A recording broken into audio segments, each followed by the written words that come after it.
Term I teach at the law school, and I'm a co-director of the Center for Human Rights and International Justice. And it's my pleasure to have been asked to introduce to you Susan Church. You know, lawyers often get a bad rap in society. There are a few of them out there who are really special, and Susan is one of them. And I'm not going to read her whole bio for you. She's been in practice for some years. She's done a lot of different things. She's won some awards.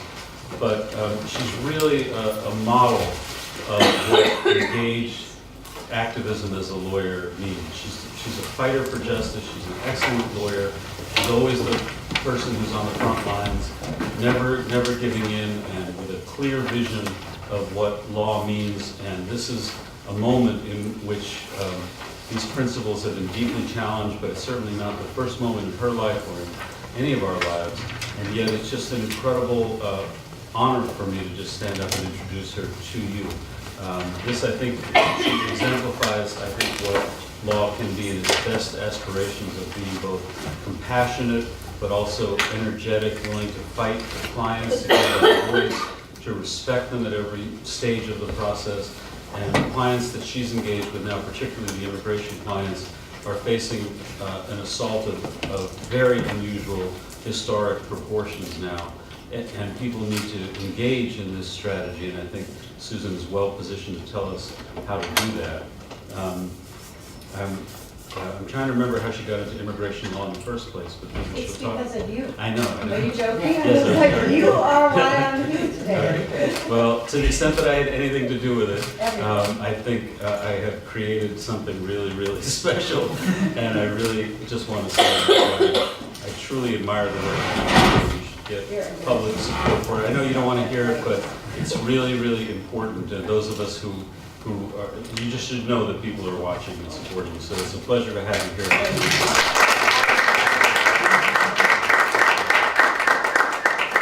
I have always done a little worshiping of Professor Canstrom, so it's incredibly embarrassing when he says those nice things about me, but thank you very much. So any lawyers in the room are mostly undergrads, right? So Neither. Or neither. That's great too. Or former or future undergrads. Anyway, but please feel free to interrupt me because I'm used to talking to lawyers, and I'm worse than that. I'm used to talking to immigration lawyers, and they talk in lingo like 10 times worse than the Army that nobody understands. And so I really want you to interrupt me if you don't understand what I'm saying, because it's no fun sitting there thinking it's confused. And it's not you, it's me, I promise you. So I think the best place to start is to tell what I think is like the quintessential American story about this Muslim ban and the airport litigation, because it really is, in the long run, a really great story that I have a funny feeling my grandkids one day are going to be telling me to stop telling that story because they're so sick of hearing it, because it really was like an incredibly exciting experience to be part of this litigation in the Muslim ban. So for those of you who don't know, I'm an immigration lawyer, I've been for many years, and I have the fortunate, maybe unfortunate position, that time will tell, of having been the chair of the American Immigration Lawyers Association of New England this year at the time that Donald Trump's elected, and elected apparently on a mandate to harm immigrants in every possible way possible. And so I have always been at my heart a community organizer, and always wanted to be honest, and always been politically engaged and involved, and law was always really the best path in my mind for me to do that, and also, you know, make a living and have a significant impact. So I kind of went to law school with this type of day, and life is not necessarily about always what you do, but being in the right place at the right time, and so I feel like I was in the right place at the right time. So that ban came out from the president at 4:45 on a Friday afternoon. And we think, the cynical among us, that that was by design because the courts were closed. And we don't know if they were that organized or not, but the courts were closed and it was very difficult to do anything right away. And you might say, well, what would you do, right? Well, there's a mechanism called habeas corpus, which is as old as, I don't know, when is it from, the 16th, 17th It goes back to Magna Carta. It goes back to Magna Carta, but in this country, like, it's very old, right? It's a permanent part of our judicial system. It's been chipped away at over the years, ironically by President Clinton, substantially into the largest mitigating effect. But it's something that allows you, it's called bring the body. It's Latin for bring the body. It means that if somebody's in custody and they're being held in violation of their constitutional rights, lawyers can go to court and try to get them out. So we all knew that when this Muslim ban came out, the way to challenge it would be to file a habeas corpus action. But if the courts are closed, how do you do that? And you got to have a plaintiff. And there's a law that says that immigration lawyers aren't allowed to talk to people who are held by Customs and Border Protection. So has everybody traveled overseas and come back in, right?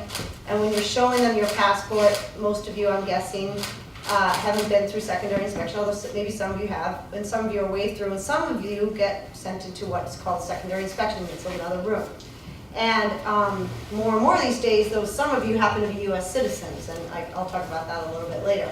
But generally, it's immigrants, and since 9/11, it's immigrants who are from some quote-unquote suspect countries. You get sent, or Hispanics or people with criminal records. That's who usually gets sent back to secondary. So we needed a plaintiff and we needed a court in order to help attack this Muslim ban, because there's no other, you can't just go to court and say, we don't like this law, it's bad. You have to have somebody that has been aggrieved. So when the ban came down, my phone starts blowing up, everybody's like looking at me like, well, what are you gonna do? And I'm like, me? And I'm like, what do you mean, what am I? Oh, I guess this is kind of my job. So I called my associate. You know, I called all these really smart immigration lawyers that I know and deal with, have been friends with for many years, and I was like, what are we going to do? And somebody emailed me, and I keep meaning to go back to my email and figure out who this is, but somebody emailed and said, go put up the phone numbers of lawyers at the airport to see if anyone needs help, and maybe you'll get a plaintiff. So I called all my friends, and I said, can I put your cell phone number out? That turned out to be a massive mistake, because somebody took a photograph of that and tweeted it around the entire country. So they were getting phone calls from everywhere, from Iran, from Iraq, from everywhere they were having phone calls. Their phones were blown up. And it said free legal services, which did not help the matter at all, right? So they're still talking to me by some grace of God. But so we put that flyer up, and the media was there. Associate in my office actually went to law school with Maura Healey, so Maura Healey was there, and we were talking to Maura Healey, and we were talking to a lot of people, and we start looking for plaintiffs. And the only way you can find a plaintiff in this situation is to view somebody who's sitting at the airport for a really long time, looking somewhat despondent, not having people come out and greet them, right? Because it takes a while to get out of passport control, but there was, we were seeing flights come in, and everybody was leaving after the flight came in. So we weren't finding any plaintiffs, and it was very sad. So, and by now it's probably like 6 o'clock, more media is there, everyone's covering this situation, it's becoming a real issue. There was a call put out for a protest to start at 7, so people started arriving at that, which by the way was amazing, because although I was freaking out about it at the time because I didn't want to get kicked out of the airport myself, it turned out that those protesters that did show up at the airport were like an incredible gift to the people who had been detained. They just felt so loved and so supported and so powerful that all these people had come together for them. So the place filled with protesters. So around 6 o'clock, I see, my associate sees these two people that had been there a really long time. And the plane from France had landed. And we knew to look for international flights, obviously, right? Because that's when you go through secondary, but international flights particularly from Europe, because there's not a lot of direct flights from Iran or places like that. They always kind of secondary process someone. So they were sitting there a long time, and then I heard one of them say the magic words of case-by-case basis, right? Which is the language of the executive order that said that people would be let in, possibly, but only on a case-by-case basis, meaning that everybody was banned unless they got a lucky CBP officer to let them in. And at this time, if you'll recall, we didn't know if people with green cards were going to be let in, lawful permanent residents. We didn't know anything. And we believed, based on the language of the order, that lawful permanent residents were excluded. And we had seen, this was actually it was a professor in Vermont started a kind of a live action Google document. And it was passed around to like every immigration lawyer on the planet. And if anyone heard of somebody being excluded, the information was put onto this Google document. And one of the other reasons we went to the airport is we started seeing Boston pop up on this document. Mostly it was New York and LA and Chicago, but Boston started popping up. And in Boston, we do have, most of the time, a particularly good to work with, respectful Customs and Border Office. We have great relationships with them through our Immigration Lawyers Association. I mean, they don't always do what we want to do, but they listen and they talk and they treat people with respect by and large. I mean, of course, there are exceptions, but that's what we've experienced. So we were kind of hoping, oh, maybe Boston isn't even going to enforce it, right? Like, they're so nice, aren't they? They're just going to ignore the order. And that was stupid thinking because, like, they couldn't do that, right? That was just silly. So when we found these two, they were spouses of MIT students and professors. They pointed us to these UMass Dartmouth professor family members who didn't have a lawyer. The MIT people had a lawyer. So we spoke to the UMass Dartmouth people and they said, yes, sure, please do whatever you can to help our family. So now we have a plaintiff, which like, you have no idea how great that feels because the ACLU had been to the airport during the day and couldn't find a plaintiff. So, and we had been working together. So I got to call the ACLU. It's like, we got a plaintiff, oh my God, you're gonna sue right now. And they're like, calm down. You know, like, oh my God. And they're like, calm down. And they, you know, there was discussion about whether we should wait and have them held overnight. I was like, we can't wait because they could just ship them back. Like the law is that if they want to exclude somebody, they can send them back the next day. I mean, we don't think they could have done that with lawful permanent residents, but who's to know in this day and age whether they would try to do that? So the ACLU said, okay, they'll start drafting a complaint. And I have a friend of mine, Carrie Doyle, and she was working and they got together and everybody's like behind the scenes and I'm still at the airport, they're drafting the complaint. And then I was like, all right, I got a plaintiff, I got a cause, but I need a court. And by now, it's Saturday night at 9, by now 6, I think by now it's like maybe 8 o'clock or 7:30 at night. Anyone know federal courts that are open on Saturday night at 7:30? No, I don't either, and they're not, they're closed completely.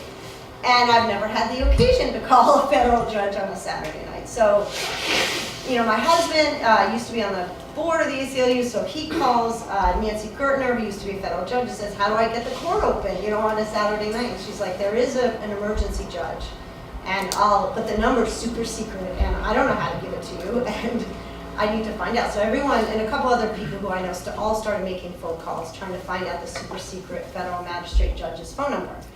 And eventually a friend of mine, Jennifer Klein, who works for the Public Defender's Office, just texted me this super secret number on my cell phone, and it says, Judge Dean, who's the emergency magistrate judge, her cell phone number is blah, blah, blah, blah, blah, and her home number is blah, blah, blah, blah. And I was like, I literally had a heart attack, right? Like, you know, you just don't call federal judges on their cell phone numbers. It's just like, that's not okay. And you certainly don't call them at home, right? You don't make no sense. And I'm sitting there going, okay, I'm gonna call it, right? You know, like I kind of freaked out a little bit and then I calmed down, except my whole body was shaking, but my voice sounded normal. And I had to go to the bathroom because by now the protests had blown up. I mean, instantly there were well over 1,000 people at the airport. It was really incredible. It was great. Great social media organizing and stuff. And the police, the state police and Massport were so nice, like they didn't seem to have any intent of shutting this protest down at all. Just Senator Warren came and a bunch of, I think Mayor Walsh came later, but a bunch of politicians started showing up. It was a great scene. So I called a cell phone number and I was like, left a message for Judge Dean, both on her cell phone and her home, and like had enough sense, because it was the most crazy, chaotic situation, to plug her name into the cell phone number, because by now, of course, everybody in the country is calling because my bleeping cell phone number's on that flyer that says free legal services, right? And I'm not answering any of my calls. So eventually, like, she calls back, and I said, hi, Judge Dean. My name is Susan Church, and we have a guy, and he's detained back there, and his wife is detained back there too, and you know, I need some assistance. And she goes, okay, I'll call you back. And she calls back maybe 15, 20 minutes later, and she says, all right, I spoke to the U.S., this is my memory, but I really can't remember very well, but it was something to the effect of like, I spoke to the U.S. attorney, and we're going to monitor the situation. And I was like,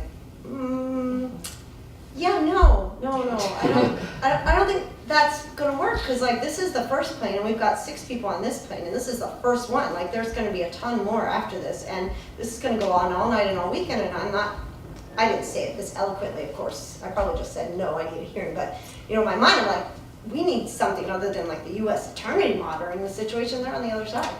So she goes, like, there's this pause, and she goes, okay, you know, I'll see you in court at 9:30. Yep. But what do you mean I'm going to be in court? Like, I thought this was going to be a phone hearing, right? Like, she called the conference in the U.S. attorney, and she'd issue an order. She goes, yeah. And I was like, is it going to be open? She goes, I'm going to open it. It was like, so when she was at the Schubert Theater watching like some, I think it was a dance performance or something, and it was like midway through the performance, and she left it to go and open up the federal courthouse. So when I say like quintessential American moment like that, I thought was just, I mean, how many places does the, go ahead. 9:30 p.m.? Yes. I thought it was 9:30 Monday morning, so 9:30 p.m. On a Saturday night. Wow. It's insane. It doesn't even make sense. Can I just tell you something about her that you know about her background? No. I know a little bit, but tell me. Well, I co-counsel with her one of the first immigration cases in Boston, challenging a practice in the immigration court in which they took an adverse inference from silence. This is one of the first main cases. She was at a the Fifth Amendment issue? At the time. Yes, she took that on pro bono, which was Wow. rare. So she has a history in immigration law. And you know, it's funny, the other judge, Judge Burroughs, I co-counseled a case with at one point in time about like I can't really discuss it, but like a really sympathetic student issue at Harvard. So that's funny. So both of them certainly have a sensitive background in immigration issues. So then I called the ACLU. I was like, you got 1 hour. I need the complaint, you know, suing the president of the United States in 1 hour. And he's like, are you kidding me? I was like, and like, so, you know, he didn't even have, all I knew was these individuals' name and date of birth because they'd gone into secondary and they're not allowed to text or answer calls or anything. Because usually when you draft a criminal complaint, you put in nice sympathetic background facts about the people. So the ACLU lawyer is very smart, like Googled them and got all their information off of Google and like put it into the complaint that way. And this is one of my favorite parts of the whole night. Like my associate Heather Youngs, who is relatively new lawyer, but really just very much into the activism portion of lawyering, had been at a protest earlier in the day with her kids, with her two little kids. She has way more energy than I did when my kids were little. And she called me and I was like, this is what's going on. I'm thinking of going to the airport. Do you want to go? She goes, sure, you know. And she runs over to my house and she's in jeans and a sweatshirt. And I was like, yeah, I don't think that's going to work because the media is going to be there. And she happens to be my size. So she goes, oh, I'll put on your clothes. She wore my clothes. And then the problem is that she wears size 6 shoes and I wear size 8 shoes. And I was like, well, I guess this is all you. So she basically is clomping around like the airport the entire day in size 8 shoes and she wears size 6. And there's a great story in the Globe about like, and everyone was making fun of me on Facebook for having big feet for a very long time, like after that. Shoes to fill. Well, yeah. So we're about to leave. So I was like, I cannot believe I'm going to the federal courthouse on Saturday night, 9:30. I called my husband. I was like, you're not going to believe this. Like, I'm on my way to the federal courthouse. You know, he had dealt with the kids the entire day. Like, so we start packing up, and one reporter. Now this place is filled with media, right? One reporter notices that we're packing up, and that is Maria Sacchetti of the Boston Globe. No one else notices this, and they know we're there to find plaintiffs, and they know, you know, we've done media interviews, and they know we're lawyers, and we're here for the American immigration lawyers. Nobody figured it out except for Maria, and Maria is now at the Washington Post, and probably for very good reason, because she used to be a Globe reporter.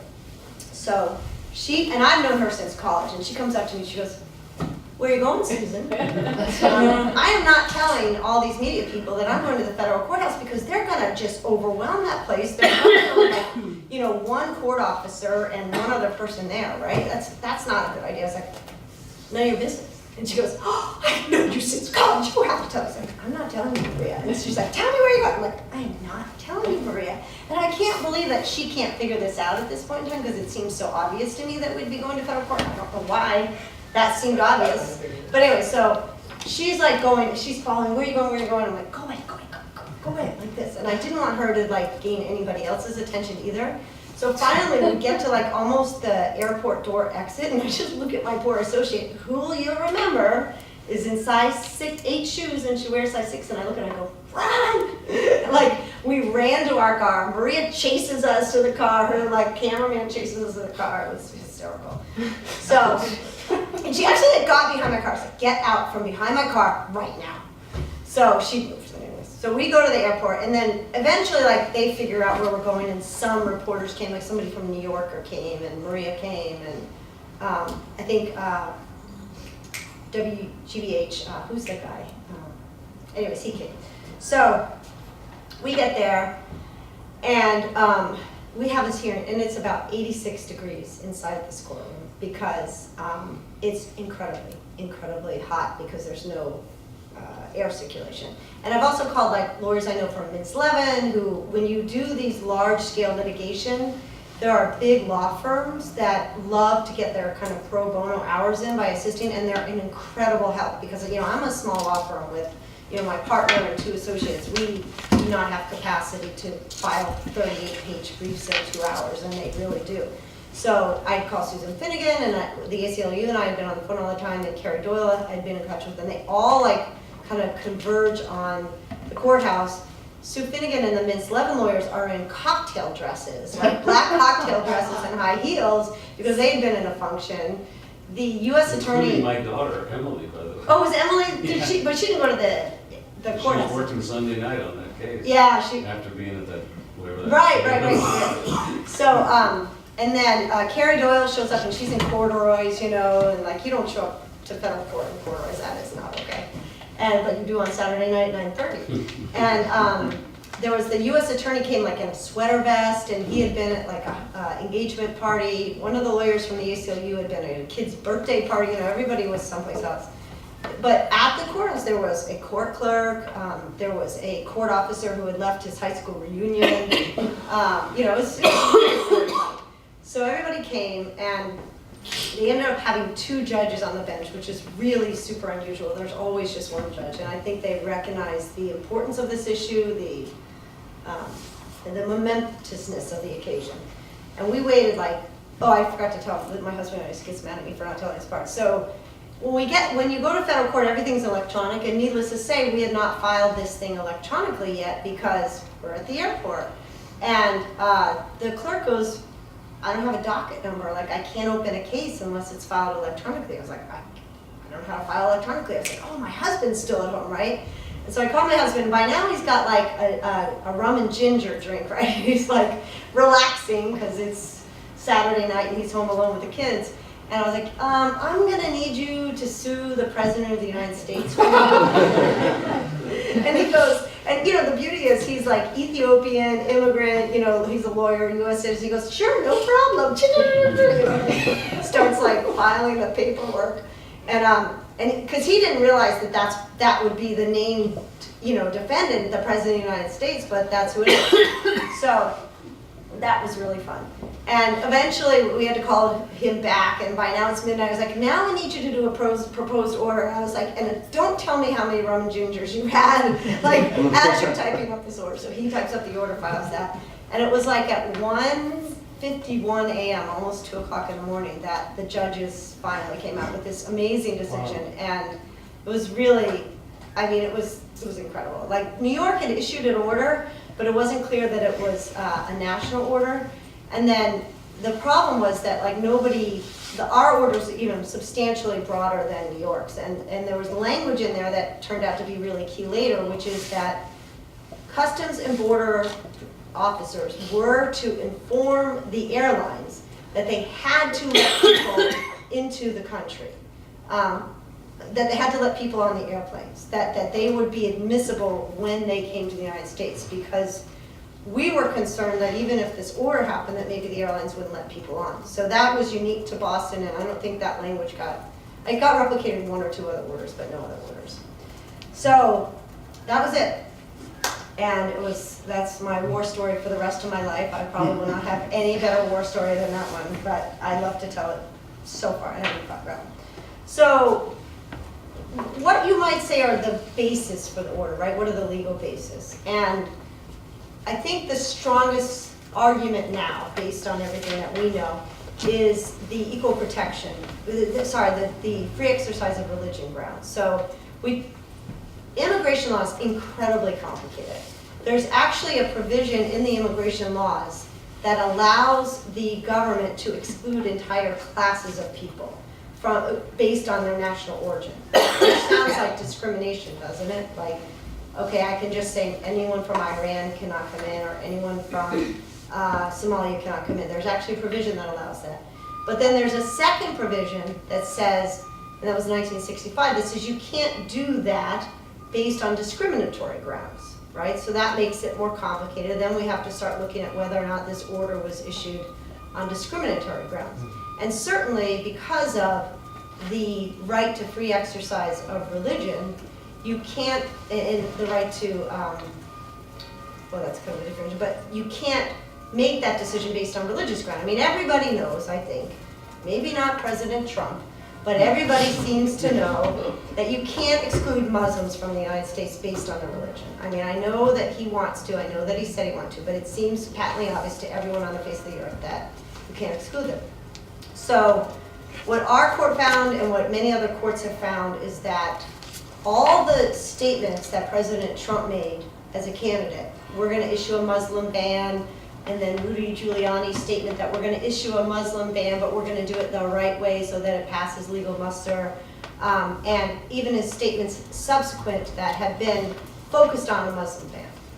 So I think one of the most interesting legal grounds in the case is the intent issue. So many times the courts have said over and over again, we can't infer intent. You know, we can't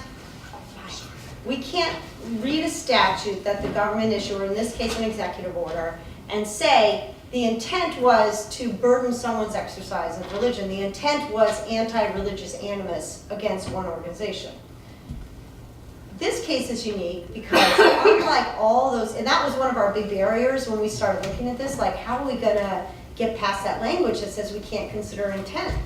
But when we started looking at this, it became obvious that the intent was patently clear in this case, right? How many times do you have a case, and you don't as a lawyer, I can tell you never, where somebody says over and over and over again, they're gonna do something illegal, they're gonna do it because they don't like Muslims, they're gonna do it because they're prejudiced against Muslims, and then actually goes and does it. Like, how many times do you get that? It's like liquid gold, you know, when you're litigating a case. And so, I mean, that actually is one of my favorite facts of the case. And so if you read the, well, I'll go into this in a minute, but like if you read some of the decisions, the best decision that deals with that is the Hawaii decision that was recently issued on Muslim ban 2.0, because, which by the way, I don't know if you guys saw, but today or yesterday, a permanent injunction issued out of Hawaii. So, and that's not permanent, but that's permanent to the end of the case. And that takes precedence over everything else that's been going on until a higher court looks at it. So, there's also violations of due process grounds. That argument has some really problematic legal issues, and especially when you get into the second Muslim ban, because first of all, visa holders are not given a lot of process. You know, a visa is a discretionary thing. It's not a right. It's not something you're entitled to, and they basically excluded all the lawful permanent residents. So the due process argument is harder for us.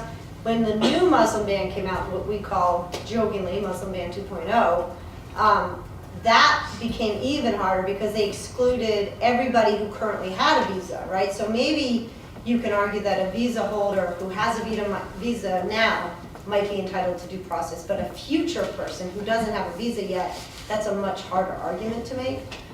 So the due process issue, and most of those people are overseas, right? They're not here yet. So you don't have jurisdiction over them. Everybody knows what jurisdiction is, right? Am I going way too fast? Sorry, I speak very fast. So we had jurisdiction problems, we had due process arguments, so that's why we all kept going back to the free exercise of religion case, because that seemed to be a much stronger case. We had a really unique issue in Massachusetts where Oxfam, everybody know what Oxfam is? It's like a overseas Feed the Hungry program. Oxfam was one of our plaintiffs. And Oxfam made a claim that their free speech rights were infringed by the Muslim ban because they had workers that go overseas to all these 7 countries. They work in these 7 countries, and then they come back and they talk about their work in this country. And most of those people were visa holders. And they talk about that to raise funds for Oxfam. They talk about that to affect political change. So that was, I thought, one of the really interesting legal arguments, but it was unique to our case in some ways. everyone knows the Attorney General of Massachusetts joined the lawsuit, and then the victorious lawsuit that finally came through in the end was the Seattle one, which was actually filed by the Seattle Attorney General. And then one other thing on the Muslim ban, two other things I want to say is so we got our order on a Saturday night / Sunday morning. The whole, for 3 days after our order, Customs and Border Protection, we think, we haven't been able to prove this yet, but we think when you're coming in from overseas, before you get on the plane, your name is sent to a central place. It's either the Transportation Administration or it's CBP, and they check to see if you're on what's called a no-fly list, right? Has everybody heard of the no-fly list?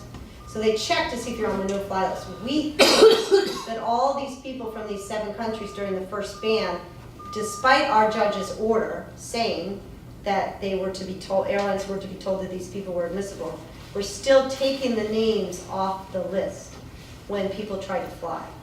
And so that because of that, airlines were letting people get the chaos. I'm not doing a good job of explaining it, but my phone never stopped ringing 24/7.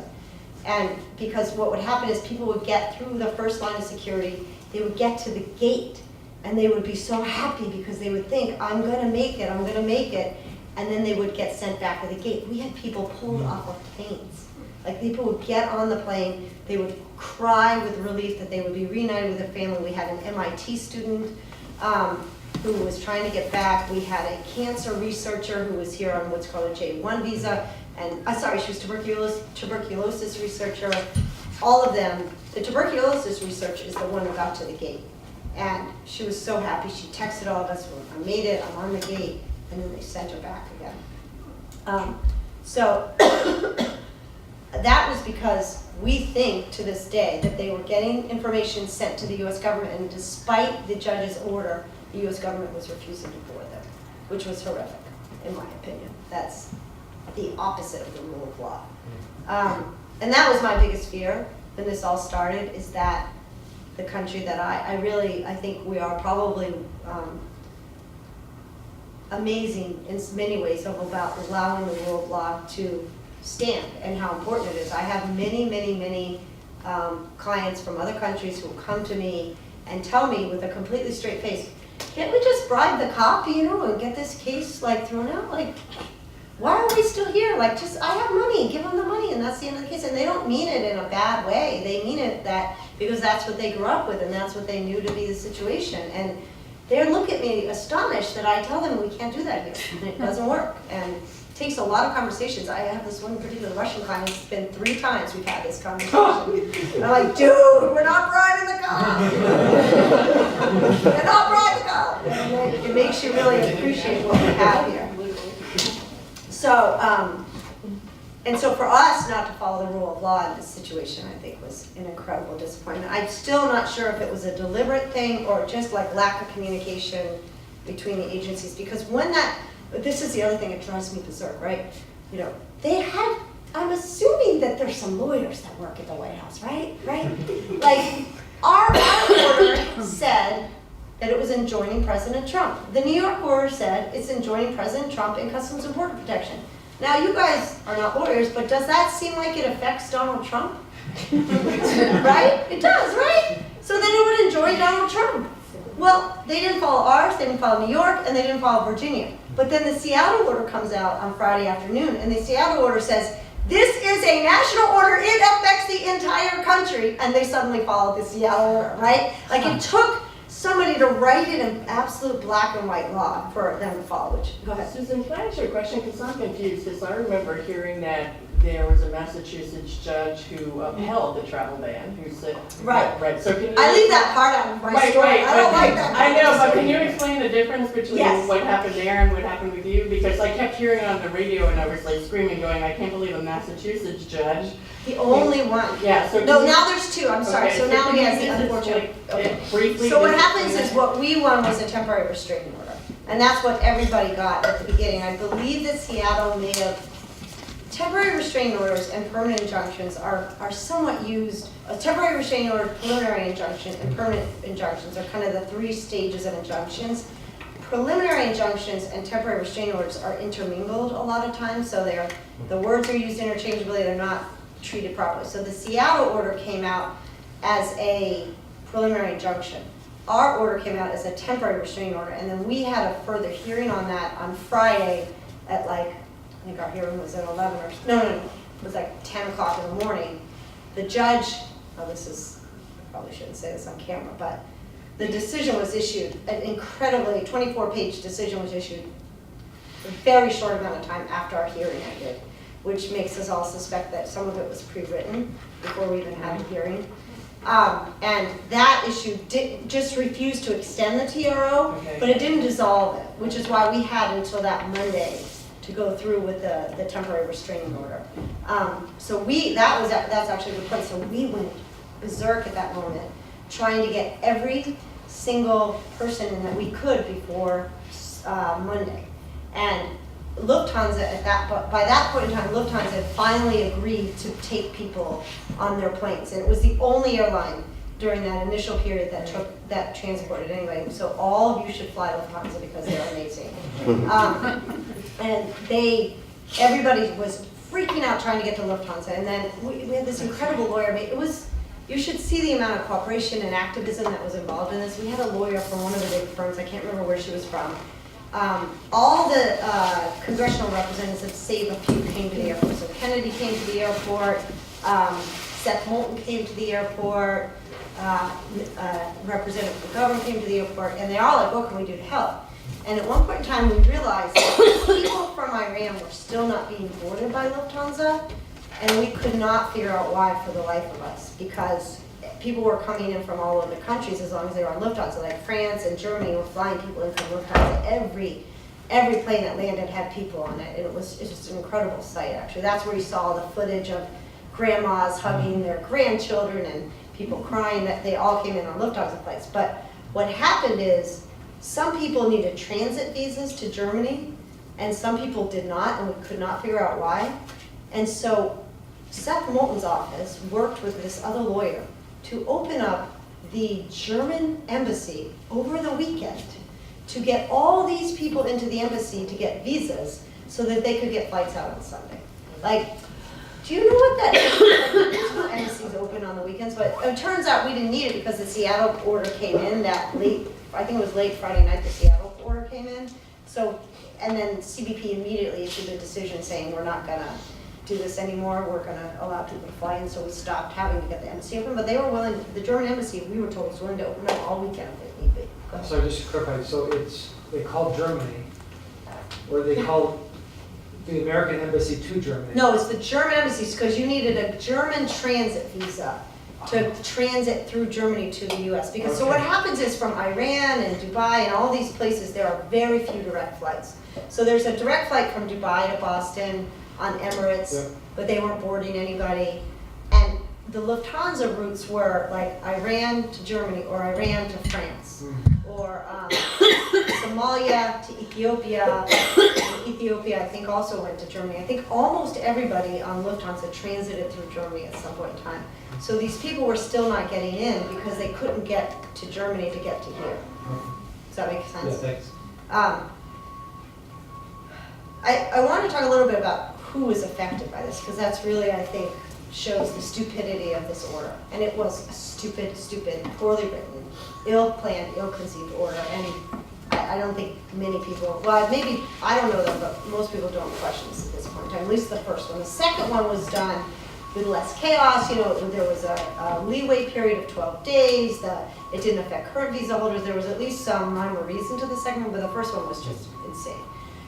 Who I saw coming into the airport, and it was particularly people from Iran. There was a few what are called immigrant visa holders from other country, but Iranian immigrants by and large are very successful scientists, doctors, dentists, engineers, people like that, because to get here from Iran, you really have to be kind of extraordinary ability. There is like a what's it called, a lottery, a diversity visa lottery from Iran. Some people come from that, but getting here without being like at that high level of achievement, college-wise, is very difficult because apparently we're still angry at Iran for what happened with the controversy many years ago, and not considered the most civil rights, human rights oriented regime these days. So getting here is very hard. So most of the people who are here are people who were fleeing the craziness that is Iran, right? There was one family, this was what broke my heart, had waited 13 years to come.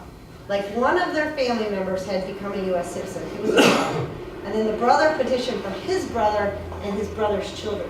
And the wait period for something like that is 13 years. Well, for any country, it's 8 or 9 years, but from Iran, because we go and interview every single family member of those family members, every single prior boss of those family members, they're vetted beyond the vetting of any other country. Like this doesn't happen for people from England, this doesn't happen for people from Ethiopia. They go to their former jobs, they go to their workplaces. Sometimes I think they speak to former teachers and things like that. Like craziness goes on in order to assure that this person isn't coming to do harm to the United States. So those are the people I saw. And then the 13-year people had waited 13 years to come. They all got on the plane in Lufthansa. Did anybody read this story? It was so heartbreaking. They all got on the plane in Lufthansa, and Lufthansa said that the 20-year-old daughter had to get off the plane. And they wouldn't tell them why. Nobody understood what happened. And the daughter had to go and wait off the plane, and then the plane left without her. And they were distraught. I mean, distraught when they arrived, just crying, and it was just unbelievable. There was, my other kind of favorite family is a Somali immigrant, a former Somali person who was a US citizen, who had petitioned for his wife and daughter to come to the United States. So that means that when they arrive in the United States, they arrive with a green card, right? Lawful permanent resident. They just have to physically get here. And they couldn't because of the ban. And he finally reunited with his wife and his 2-year-old, who was actually a US citizen. So the ban ended up keeping US citizens overseas too, because of the fact that the mom couldn't leave the 2-year-old by herself, obviously, so that was it was really, and my other favorite category of people, not favorite, but people that broke my heart the most were the grandmas. I don't know if any of you saw this footage on the TV, but a lot of B1, B2 visas are issued to parents of US citizens who want to live in their own country, but their children are living here, and the moms were about to give birth or within days of giving birth, and the grandmothers were all coming to reunite with their children and their hoping to meet their first grandchildren. When they came, the waterworks were on. It was just broke my heart. All right, so when do we have till 5:30? So I wanted to talk about other stuff too. I realized that it's already that time. So there's a lot of other stuff going on too that's not getting the media attention, but is 10 times more devastating, and that is the other executive orders on border enforcement and interior enforcement. And those are enforcement orders that are by and large affecting Hispanic communities, because those individuals are people who often come to the United States over the southern border, meaning that they don't come with a visa, and they are asylum seekers by and large who are fleeing violence and death and persecution that it's impossible to imagine what happens there. Rape, gang rape, machete-oriented deaths. I mean, the stories I've heard probably have scarred me, and they certainly would scar most anybody listening to them. And because of what's going on in those countries, it's largely centered on Guatemala, El Salvador, and Honduras. The former administration, the Obama administration, just as this administration, is trying to stem that flow, because it is a large number of people coming to the border. And so they put in all these procedures to expeditedly remove them, try to avoid any of them getting to see a judge. My favorite proposal was, let's see if Mexico will house them while their immigration court case is going on, so that we don't have to let them in the country. And Mexico's like, yeah, no, we will not be housing them. The border enforcement memo requires the hiring of 5,000 new Customs and Border Protection officers. The Interior Enforcement memo requires 10,000 new ICE officers, which is larger than an Army brigade. Anybody know what an Army brigade is? I don't know, Darren. I think it's 10. So, what is it? How many? You have in a brigade, you have 3. Now you're making me think. But anyway, in the brigade, we have three, Regiments? no, not regiments. Division? Anyway, Yeah. it's about a third of a division. And how many is that though? How many people? Oh, Jesus. No, so 10,000 is a third of a division? Yeah, Okay. close to it. That's a lot, right? Yeah. That's not an easily attainable number, and part of our hope that we can slow this down as much as possible. You probably already heard this one, but it bears repeating. One of the plans to deal with this southern border encroachment is to separate women from children when they arrive, so that the women will be discouraged from arriving in the United States.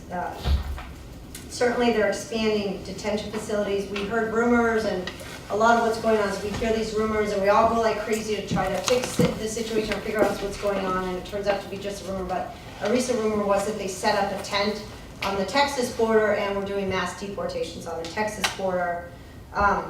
It used to be that people were paroled into the country in large numbers, and that wasn't the best solution, but it allowed them sometimes to get work authorization and to at least pursue their court cases with some sort of regularity. Parole has basically been stopped so that people are basically detained. So parole means that if you come to the border and you ask for asylum and you're found out what's called a credible fear of asylum, credible fear of return, then they'll parole you into the country, meaning let you in, although not technically admit you legally. And they've stopped that, although they don't have the capacity to detain all these people rather than deport. That's the plan. On interior enforcement, we have something called 287G agreements that is, in the past, the Obama administration got rid of them because they didn't work. They are local and federal cooperation between police, local police people and federal police officers, and it essentially is deputizing your local police officer to become an ICE agent. Now, I tell this to everybody, but I have been an immigration lawyer for since 1998, and I still call a friend anywhere from 2 to 5 times a week to ask them a question, and they call me because the law is so complicated, it's so enormous. It's Congress's favorite plaything. You know how your kids and dogs have a favorite toy? Immigration is Congress's favorite toy because they're constantly messing with it in some insane way or another, trying to look good, trying to go back to the constituents, saying they're tough on immigration or they're easy on immigration or whatever they want to say. It's just piddled with all the time. So it makes the law incredibly complicated and hard to administer.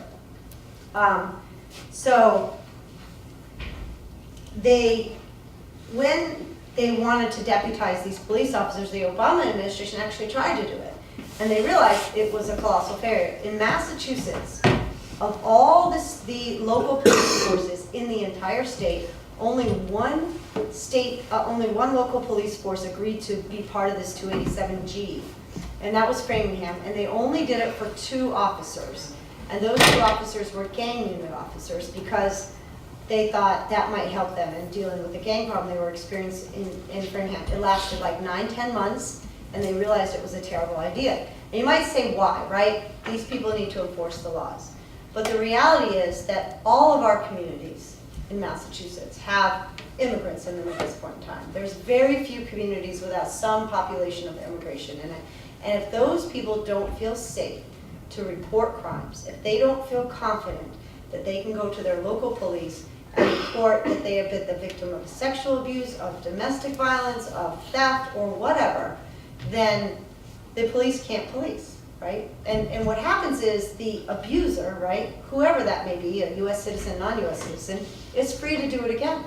And you're setting up a situation of lawlessness. So police chiefs, I was on a panel with the Chelsea police, chief of police yesterday, and he was really well spoken about, like, I can't do my job if I can't talk to people, if they won't come to me because they're too afraid. So despite that, despite the failure of the program, the Trump administration would like to start the program again. Because, you know, it worked so well last time it failed. What has this meant for the immigrant community? And that is an unprecedented amount of fear. The fear is so scary and so disturbing that we have people who, a friend of mine's a doctor, and about half of her population is undocumented immigrants. And she says on any given day, she doesn't have half the people who are supposed to be at appointments showing up, and she's an infectious disease doctor. which puts you at risk, which puts everybody at risk.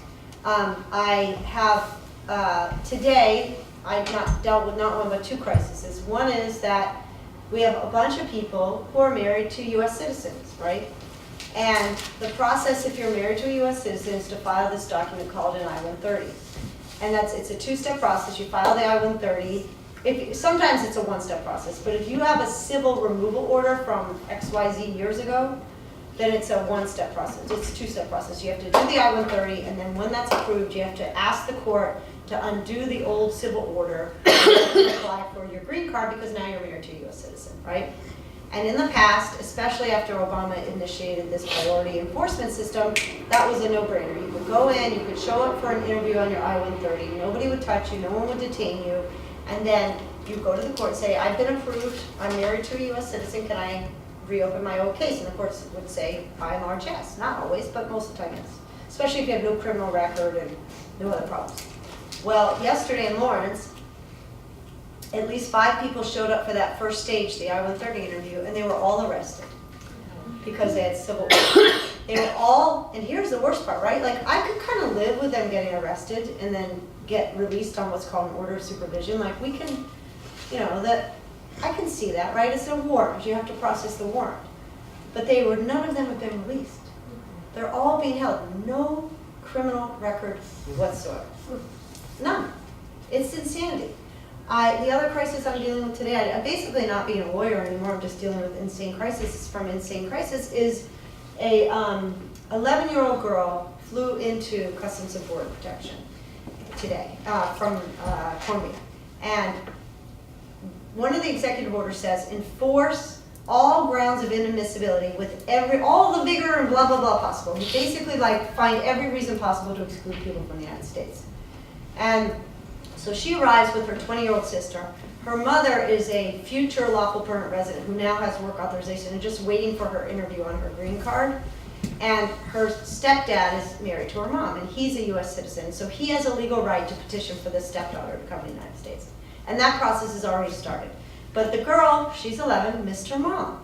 And so the mom said, okay, you can come and you can stay with us for 6 weeks, and then you'll go back with your sister, and when everything's done, you'll come back again. Well, somehow the wires got crossed, and the girl told the customs officer that she was here to get a green card, which is a problem because you've got to, if you're coming on a visitor visa, you have to be a visitor, you can't plan to stay. They told her they were going to send her back on the next plane. This is an 11-year-old girl, her mother's waiting in the waiting room. She started freaking out. They drove her to the hospital. They stood guard outside her hospital room for the entire morning. You'll see this on the news tonight. You're getting like the first glimpse of it. They stayed all day outside her hospital room till like 2 o'clock, and they're trying to send her back on the next plane as we speak. And the mother is on the phone with me crying because they had a round trip ticket, and this is just a miscommunication by an 11-year-old girl that we don't know who said it, probably the 20-year-old, right? But this is what over-enforcement looks like. This is what enhanced enforcement looks like. And lots of people, I'm sure you've all heard Muhammad Ali's son was detained, a major scholar on the Holocaust was detained. There was another story, I can't even remember them all, it's really crazy. So, what can you do, right? I guess to at least say something positive. Massachusetts is a great state for immigration issues. And there's a document going around we have a thing called a Sanctuary Trust Act. It's basically like a sanctuary state, but it's called a Safe Communities Act, which will preemptively stop any of these 287G agreements from taking hold. It will have as many protections for immigrants without protecting serious felons and people like that, right? That I think everybody agrees don't necessarily merit protection. It will make it uniform across the state so that somebody in Hollister gets the same protection as somebody within a Worcester, that it's not disparate throughout the state. So there's a document that will send a note to your state reps about that. And then I get a lot of what can I do to help? Which I love patent lawyers. I don't have anything against patent lawyers, but it's really hard to place a patent lawyer into immigration law. It's a really highly specialized area of law. So what you can do to help is ACLU just has a new program set up called Power to the People, which is incredible. It's doing lots of organizing work. The National Lawyers Guild, which the phone number is listed there, it's the last number on what you can do to help, is setting up and has set up a legal observer program. I'm setting up something called a federal litigation program through ALO, where we're looking to have people help us find places to sue that haven't been focused on by ACLU or by these law firms. And then all those other places listed too, incredible immigration work. Direct representation, one-on-one representation, and they don't get the publicity that ACLU gets, they don't get the money, they don't have the resources that the big law firms get, and they need money. And so I say have a house party, right? Invite your friends, have a house party, talk about the issues, and even if you can send them money through your house party, like $300, that's money that they need these days. So anybody? That's it. Second. Okay.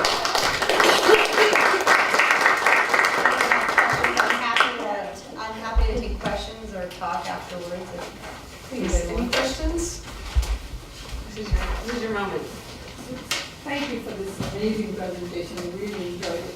So this one says before February 3rd, so. No, that's fine. That, just ignore that part. Oh, I see. That's, I just was at a legislative briefing yesterday, so it's not even up on the floor for a vote yet, so anything you can do to talk to your state reps would be helpful. By the way, just on the good note, I went to this legislative briefing yesterday, and I was told that it was like the biggest turnout of state reps that they had seen at something like that. So it's clearly an issue that a lot of people are trying to be helpful for and work for. So I was really encouraged by that.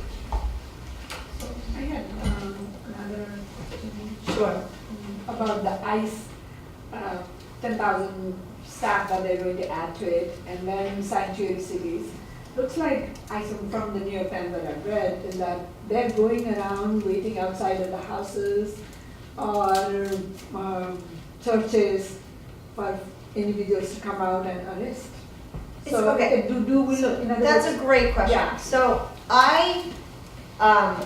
we have very regular contacts with ICE through my organization, and they have assured me over and over again that they're not conducting raids, okay? But it's how you define a raid. And this is in New England as of today, right? And I think that that's totally accurate, that they're not, and that they don't have any immediate plans. But a raid is this. A raid is, does anybody remember the New Bedford raids? Probably a lot of you are too young, but you remember New Bedford, right? So a raid is where they go into a workplace or a community center or a club or a restaurant, and they just start randomly checking IDs of people and arresting anybody who can't prove they're a citizen, okay? And I firmly believe that that's unconstitutional and it's illegal. It's difficult to, even if it is unconstitutional, you still have to prove in immigration court that it's unconstitutional and egregious conduct, right? Because, okay, I find this person's undocumented, but they're deportable anyway, so it's great. How do you fix that? So the law is not great on this issue, but still, those we think are unconstitutional. But then there's targeted enforcement actions, and that's where ICE has worked with a local police department or the FBI or the gang task force or whatever. They've developed a list of 20 people that they know have committed XYZ crimes, and they have warrants for all of them, ICE warrants, which we think are challengeable, but warrants nonetheless, and they're going in to get those people. Those we can't do anything about, right? And those are not illegal. There are targeted enforcement actions going on. I don't know if anybody of you saw the state rep's Facebook post yesterday. I don't know, but I'm guessing that that was probably a planned targeted enforcement action and not a raid. We don't know for sure, because it was in a housing project, so that's not where you find a lot of undocumented immigrants, because you're not allowed to get housing if you're an undocumented immigrant. It's not the place that they would conduct a raid. That being said, we've heard stories, and what that appears to be is kind of rogue individual ICE officers, not the entire force, but people who have been held back for so long by the priority system of the Obama administration, which decreased the number of people that they could arrest, and are now like out there for, to make up for lost time, going up to bus stations, asking for ID of people. It turned out the kid was a US citizen, but asking him for ID. We have heard the really scary situation where people are wearing fake ICE jackets and going on the subway system, and this has been documented twice, and asking people for ID and then taking their ID, stealing their stuff, and then, of course, selling it. We have not heard of any schools, churches, or anything like that. I know everybody, probably not everybody, but many of you might have seen the video where the father was arrested after dropping his daughter off at school. That was not in Massachusetts. And there is a memo called the Sensitive Places Memo, where ICE is not supposed to go inside of churches, schools, or hospitals to arrest people. So we were told in a March meeting with ICE that they are respecting that memo, and that memo is still in place. So that has not happened yet. And then last but not least, the waiting outside of places. Part of that is because ICE warrants are warrants for an individual. They're not warrants for a house, okay? And we tell people at Know Your Rights presentations, don't open the door for ICE. You actually don't have to let them in your house.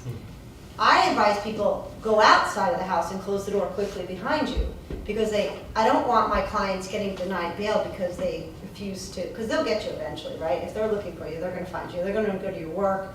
You just need to figure out where you prefer to get arrested, your house, your work, or, you know, or unless you're going to completely move to a different place. But generally my advice is, if they have a warrant for you, they're probably going to find you. The best thing to do to protect your family members who may be inside and may be undocumented is to get out of your house and close the door quickly and say, I do not consent for you to enter my house. However, I am consenting for my arrest, and comply with that. So when you hear people waiting outside, it could be because they know they're not allowed to go into the houses. Go ahead. What about those, a while ago, years ago, I think there was like the ICE would go into meat processing plants in Iowa or Nebraska, and they just round it, or in the South, they just round it, chicken, poultry processing, they just round everybody up. Right, and What kind of a category does that fall in? that's a raid. Are they still doing that? In New England, they are not, but we have heard of it being done down south in a couple of places, and we have no assurances that it's not coming here. But I personally think, and this is just a wild, this is just my own personal thing, is that that's geared towards the media, so that these red states who are asking for this see that it's happening and believe it's happening more than it's actually a policy that's in place, because it's highly problematic. You get kids left at daycare that their moms can't pick up. You get U.S. citizens rounded up in it. I mean, it's very bad publicity for them, by and large. Usually, it was a detective for sure. Pardon my ignorance, and how the hell did we ever get to this point? I mean, everything. I'm not trying to be facetious. Everything I'm listening to, as far as I'm concerned, and I'm by no means a lawyer.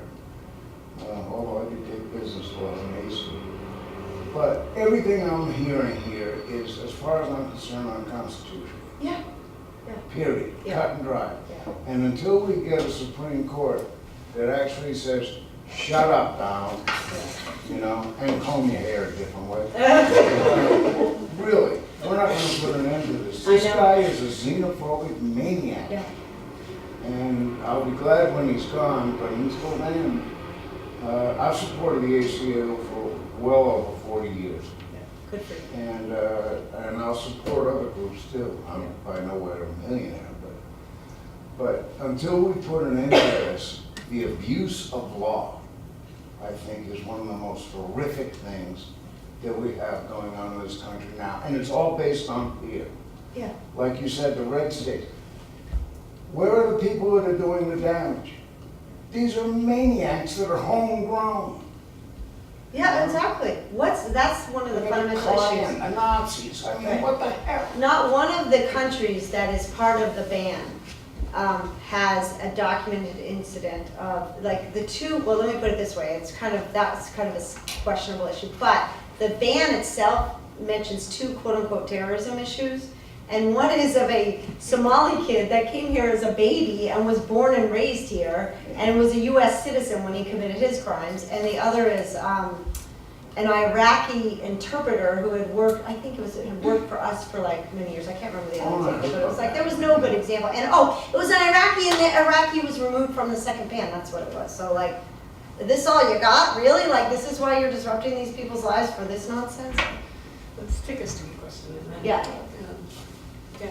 Just- So my question is about the second ban. If intent was the legal ground for the first ban, then how does changing the words or like getting rid of the religious minorities? Are you going to law school soon?